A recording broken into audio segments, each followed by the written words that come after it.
The night Los Angeles fell into stillness, a storm was brewing beneath the polished skyline. In the sterile corridors of the hospital where reputations were built and destroyed, Dr. Lee Finnegan stood alone, her hands trembling not from weakness, but from the unbearable weight of the decision before her. The rumor whispered through those corridors of Lee's secret involvement in Luna Nozawa's escape from the medical legal system was more than gossip. It was prophecy. Behind her stoic professionalism, Lee carried a secret that could either redeem or destroy her, one that would soon draw her into an alliance so unthinkable that even her own son, Finn, would never forgive her if he knew the truth. Somewhere in the dark, Sheila Carter was waiting. And fate, as always, was about to twist their lives into something neither of them could control. Lee had always believed in order, in rules, in the clean logic of medicine. She had built her life upon precision: diagnosis, surgery, recovery. She believed that chaos could be conquered through skill, that morality could be measured in the lives she saved. But when Luna appeared on her surgical docket months ago, bruised, terrified, and vilified by the press, something in Lee cracked. The young woman's eyes, shimmering with guilt and defiance, had reminded her too much of her own family's legacy of secrets, of her son's unending connection to the woman who had once tried to end his life. Luna's case was simple in paperwork but catastrophic in implication. She had been declared criminally negligent, her mind too unstable for trial, her treatment to be continued indefinitely in state custody. Lee had seen the signs before, the bureaucratic machinery that labeled broken people as incurable. She had sworn never to be complicit in another life's destruction. The choice haunted her. Every evening after her shifts, she found herself staring into her reflection, hearing the echo of her father's voice. A doctor's duty is to preserve life, not to judge it. But preservation demanded courage, and courage demanded risk. The law was clear. Tampering with a patient's medical confinement would mean the end of her career, her license, and possibly her freedom.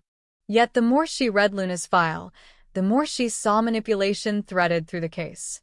There were inconsistencies, lab reports that didn't align, signatures that appeared forged, evidence of someone tampering with her psychological assessments. And when Lee followed the trail far enough, one name appeared again and again, like a ghost haunting the margins of justice: Sheila Carter. Sheila's name was poison to anyone who spoke it in the medical community, and yet, to Lee's horror, it was Sheila who reached out first. The message came encrypted, a simple line that made her blood run cold. "You know she doesn't belong there. Let's fix it together." Lee had deleted it immediately, but the seed had already been planted. Sheila had a talent for finding cracks in people's armor, for whispering to their hidden fears. And for the first time in years, Lee felt those cracks widen. She had hated Sheila, blamed her for every fracture in Finn's life, every sleepless night of terror. But what if they shared something neither could admit aloud? They were both women exiled by their choices, mothers trying to protect children who no longer trusted them, doctors and outcasts in equal measure. Weeks passed before Lee agreed to meet her. The rendezvous was arranged with surgical precision, a quiet corner of a diner outside Malibu, far from the manicured world of the Forrestos and Spencers. Sheila arrived first, disguised as an aging tourist with a scarf and oversized glasses, but Lee saw through the pretense instantly. There was something both terrifying and mesmerizing about her, the calm smile of a woman who had already made peace with her own damnation. When Lee sat down, Sheila's first words were not threats but a diagnosis. "You look like a woman who's been trying to cure a disease the world doesn't want cured." Lee didn't respond. The silence between them stretched, taut as wire. But Sheila had always thrived in tension. She leaned closer and whispered, "You and I both know Luna was framed. The tests were falsified. They needed a scapegoat and they found one. You can save her. I can help." Lee wanted to walk away, to erase the meeting from existence. But every instinct screamed that Sheila was right. If Luna's treatment records were fabricated, the system had failed her. Still, working with Sheila was unthinkable, a betrayal of everything Lee had stood for. "I don't need your help. she said coldly, but Sheila only smiled. Yes, you do. Because I've already started. That night, Lee couldn't sleep. She reviewed Luna's medical charts again, this time with Sheila's accusations echoing in her head. There it was, a falsified entry, hidden beneath a web of coded data. Someone had replaced Luna's neurological scan with a composite designed to mimic irreversible damage. The original file, when recovered, revealed a very different truth. Luna's mind wasn't broken. It was controlled. She had been drugged with a compound that induced dissociative behavior, administered under the supervision of a medical officer whose credentials didn't exist. It was a setup, and the conspiracy reached higher than Lee had imagined. She realized that to expose it, she would have to become part of it. Over the following weeks, Lee orchestrated the impossible. With Sheila's covert connections and her own access to hospital systems, they forged Luna's medical discharge orders. Each move was calculated, each step rehearsed with surgical precision. The night of the transfer, Lee drove herself to the state facility, dressed in her hospital uniform, her identification tags flawless. She walked through the halls with steady composure, nodding to guards who didn't question her authority. Luna, frail but alert, stared at her in disbelief when Lee appeared at her bedside. "It's time to go," Lee said quietly. "No questions." The escape was almost cinematic. In the rain-soaked darkness, the two women slipped through service corridors, guided by the hum of generators and the flicker of emergency lights. Sheila waited at the edge of the parking lot, her expression unreadable. For one fleeting moment, Lee saw something almost human in her eyes, a shared understanding that what they were doing, however dangerous, was not for themselves but for something they had both lost long ago. When the car doors slammed shut and they sped into the night, Luna looked from Lee to Sheila and whispered, "Why are you helping me?" Neither answered. The truth was too complicated, too fragile to survive the weight of words. By dawn, Luna was hidden in a safe house on the outskirts of the city. Lee returned to her daily life as though nothing had changed, performing surgeries, attending meetings, keeping her mask intact. But the secret gnawed at her. Every time Finn smiled at her, every time Steffi called her mom, she felt the invisible knife of guilt twist deeper. What would they think if they knew she had joined forces with the woman who had once shot her son? The situation escalated when whispers began to spread, unexplained anomalies in Luna's medical file, sightings of a woman matching her description near the coastal highways. The media resurrected the scandal, calling it the Nozawa resurrection. Steffi was furious, convinced that someone inside the hospital had orchestrated Luna's disappearance. "She's dangerous," Steffi told Finn, her voice trembling with rage. "If she's back, none of us are safe." Lee said nothing. She simply placed a comforting hand on her daughter-in-law's shoulder, swallowing the truth that she herself had set the danger free. Meanwhile, Sheila's motives began to shift.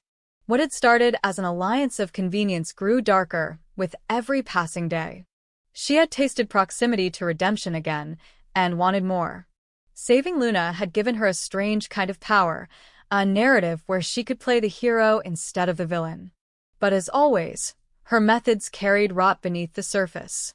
She began to manipulate Luna, feeding her stories about betrayal and vengeance, turning her against those who had once pitted her. When Lee realized what was happening, it was already too late.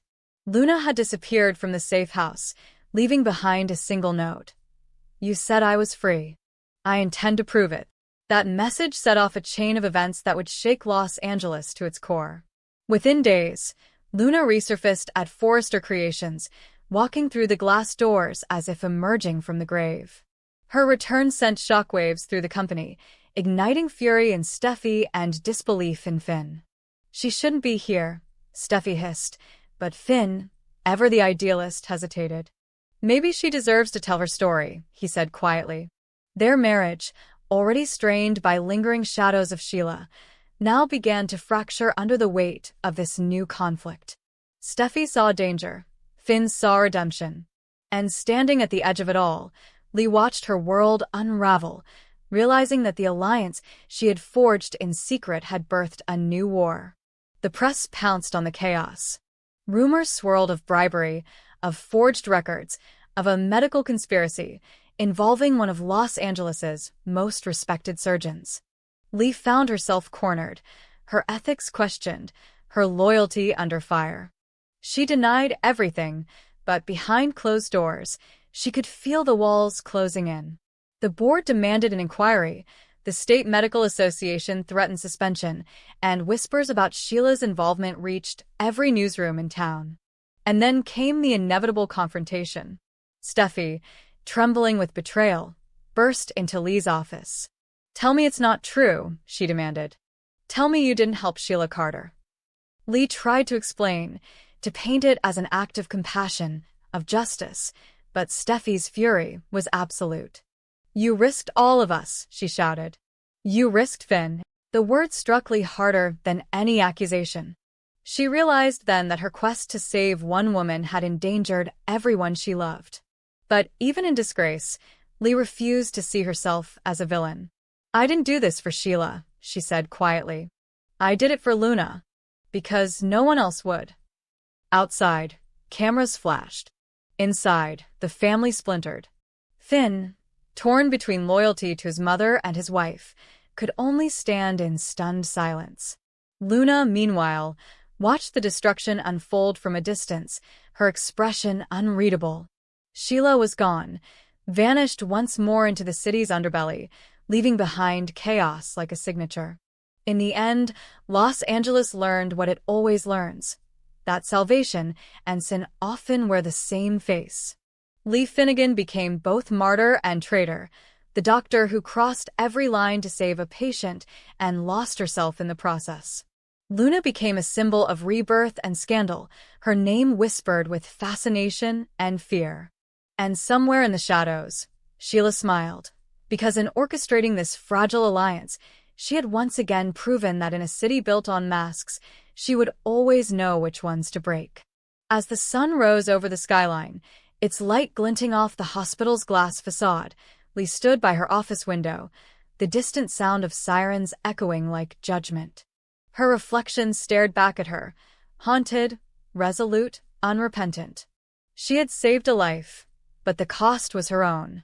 And though she would spend the rest of her career haunted by what she had done, part of her knew she would do it again.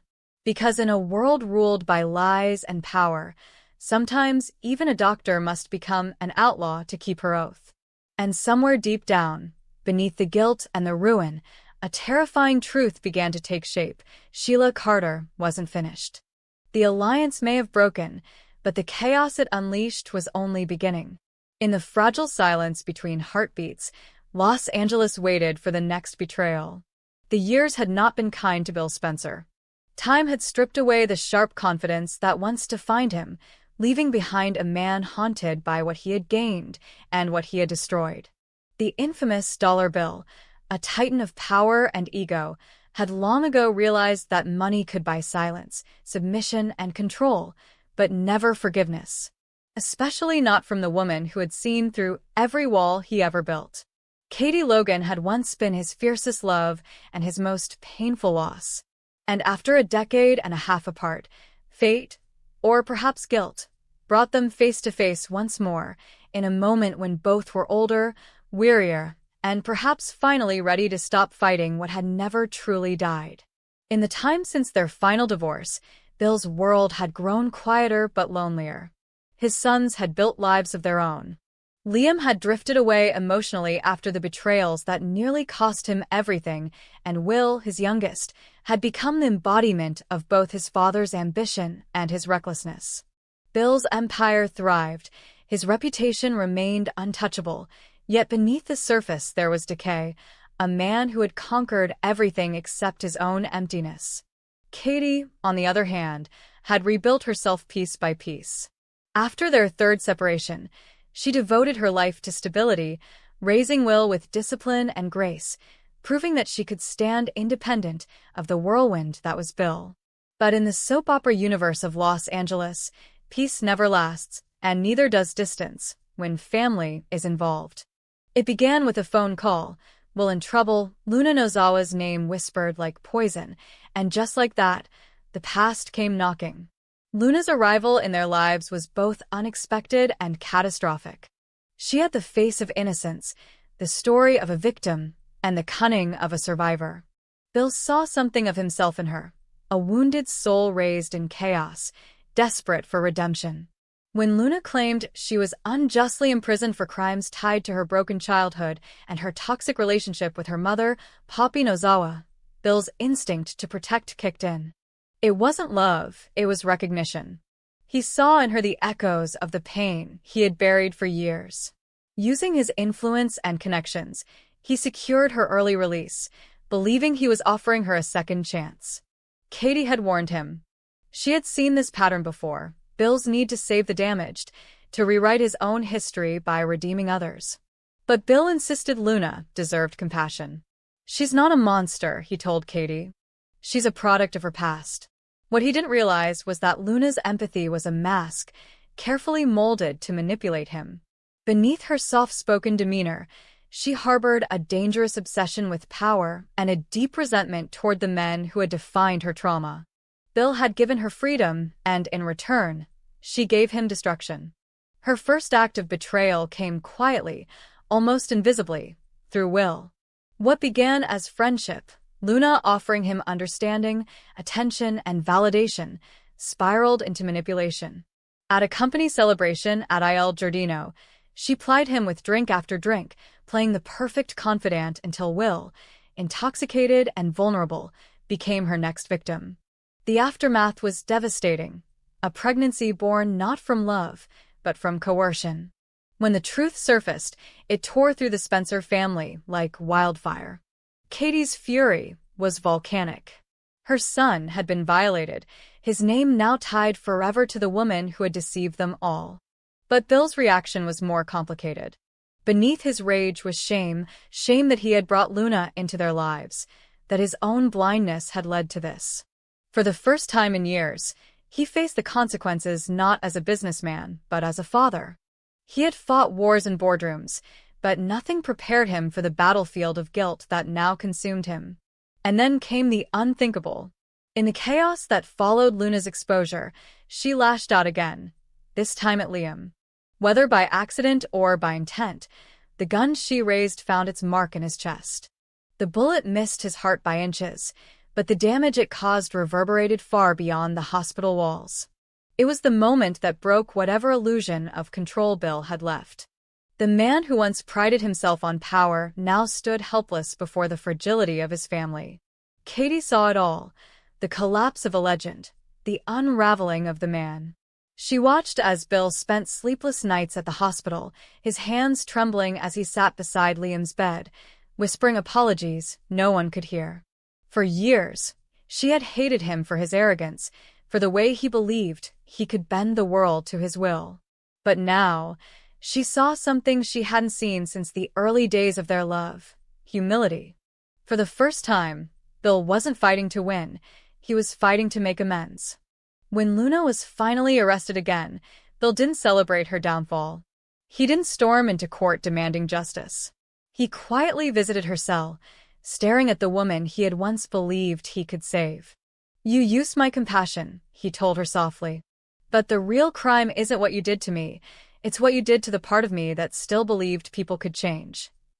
Luna met his gaze unrepentant, and for the first time, he understood the difference between pain that creates empathy and pain that destroys it. Months passed. Liam recovered, though the scar across his chest would forever remind them of what almost was. Will withdrew from public life, grappling with the emotional wreckage Luna had left behind. And through it all, Katie remained the quiet constant, steady, grounded, present. She never expected anything from Bill, never demanded redemption, yet she was the one who saw through his silence, who understood the depth of his remorse. Their reconciliation didn't happen in grand gestures. It began in moments, shared glances across hospital corridors, the comfort of silence over coffee, the unspoken recognition that they had both been shaped by time and pain in ways that words could not mend. For Katie, love had always been a dangerous gamble, but family was her anchor. And as she watched Bill devote himself to healing their sons, to being present instead of powerful, something inside her began to soften. The press called it the Spencer Redemption. The headline spoke of a billionaire-turned-philanthropist, a man who had dedicated his fortune to trauma recovery programs for victims of manipulation and abuse. But for Katie, it wasn't about image, it was about sincerity. She had seen the darkness that once ruled him, and now she saw the light he was trying to build. And when he approached her again, holding not diamonds but a small, modest ring, she understood the difference. Bill's proposal wasn't a declaration, it was a confession. He spoke not of forever, but of forgiveness. "I don't want to rewrite our past, Katie," he told her, voice low, eyes glassy. "I just want to live whatever time we have left knowing I didn't waste my second chance." Katie's answer came in silence. She looked at him for a long time, seeing not the man who had betrayed her, but the one who had finally learned humility. Her heart, long guarded, opened, not with naivete, but with faith. "Then let's try," she said softly. "Not because it's easy, but because it's right." Their wedding was intimate, devoid of spectacle or extravagance. There were no press cameras, no lavish floral arches, only family, the hum of whispered forgiveness, and the soft cry of Luna's infant child, now in Will's care. As Katie and Bill exchanged vows for the third time, it wasn't a return to what once was, but a step into what might be. A love reborn not from passion, but from endurance. Even Brooke, watching from the back row, felt the strange peace. The rivalry that had once defined them all seemed small now, like echoes of a past that no longer mattered. Ridge stood beside her, his hand resting gently on her shoulder, as if to remind her that sometimes even the most broken hearts can find their way home. Yet beneath the serenity, questions lingered. Could Bill truly stay the man he had become? Could Katie trust that the darkness within him would remain buried? Life in Los Angeles had a way of turning peace into chaos overnight, and the Spencers were no strangers to tragedy. But for now, as the sun set over the city, casting golden light across the terrace where they danced, none of that mattered. Katie rested her head against Bill's chest, listening to the steady beat of his heart. He wasn't perfect, he never would be, but he was hers, and for the first time in years, that was enough. Later that night, as the house fell silent and the stars glimmered through the glass windows, Bill sat alone by the crib of his sleeping grandchild. He thought of Luna, of her manipulation and madness, of the chain reaction that had nearly destroyed his family. And yet, as he watched the baby's small chest rise and fall, he felt something rare: hope. The cycle could end here, if he was strong enough to let love, not ego, define him. Katie joined him quietly, her hand finding his. They didn't speak. They didn't need to. The years had taught them that words could be weapons, but silence, when shared, could heal. Together, they watched the future breathe softly before them, unaware of the wars that had been fought to bring it into the world. And in that stillness, Bill Spencer, the man once defined by power, pride, and recklessness, finally understood what redemption truly meant. It wasn't about